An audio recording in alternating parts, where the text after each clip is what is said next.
Takže pan Petr Zachar, hlavní trenér LHK Jestřáby Prostějov.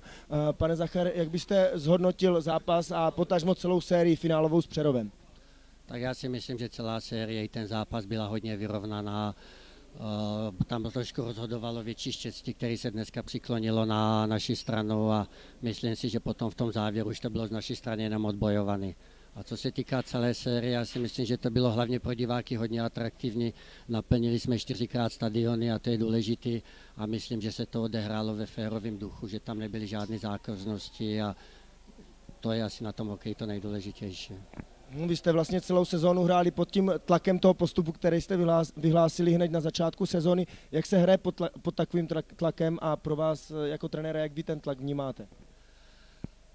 Tak no, my hrajeme celou sezónu pod tlakem, to máte pravdu, já jsem tam nastoupil až potom jako hlavně od listopadu, ale ten tlak tam byl, ale my jsme si potom řekli, že i ty prohry nás ocelují a dneska se to ukázalo, my jsme s Přerovem 2krát prohráli nebo dostali gol v prodloužení v té základní části a dneska jsme to ustáli, protože už jsme věděli, co asi můžeme čekat, ti kluci na to byli připraveni, 2 góly jsme dostali ze Sarezou v prodloužení s Frýdkem, takže si myslím, že ta základní část nám jenom pomohla a myslím si, že celá ta sezóna se prostě vyznačovala tím, že proti nám hrál každý víc jak na 100%, díky tomu, že jsme prohlásili nebo že jsme byli bráni celou sezónu jako favorit. No.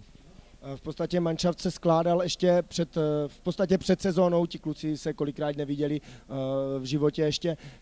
Bylo těžké nějak ty kluky, i když jste nastoupil až později, bylo ty kluky nějak těžší stmelit?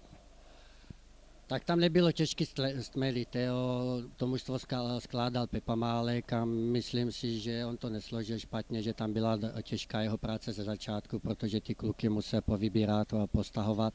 Problém byl v tom, že my jsme ze začátku měli perfektní rozhled, ale každý potom zjistil, že proti nám se nedá hrát otevřený hokej, takže my jsme museli celý systém přebudovat, museli jsme začít pracovat na obraně, na hře dozadu, protože najednou jsme nezačali dávat desítky, ale ty mužstva proti nám bránili a čekali na breaky a my jsme na to několikrát dopláceli, takže museli jsme celý systém přebudovat a prostě těm klukům vysvětlit, že hokej se nehraje jenom dopředu, ale že se hraje i dozadu. No.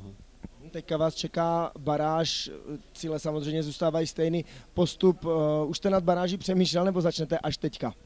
Tak určitě jsme nad baráží trošku přemýšleli, sledovali jsme to, ale teprve začneme až teďka.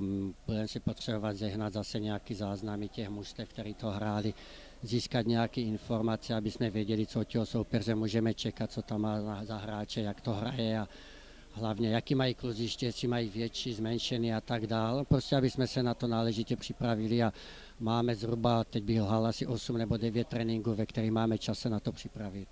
Dobře, děkuji za zhodnocení.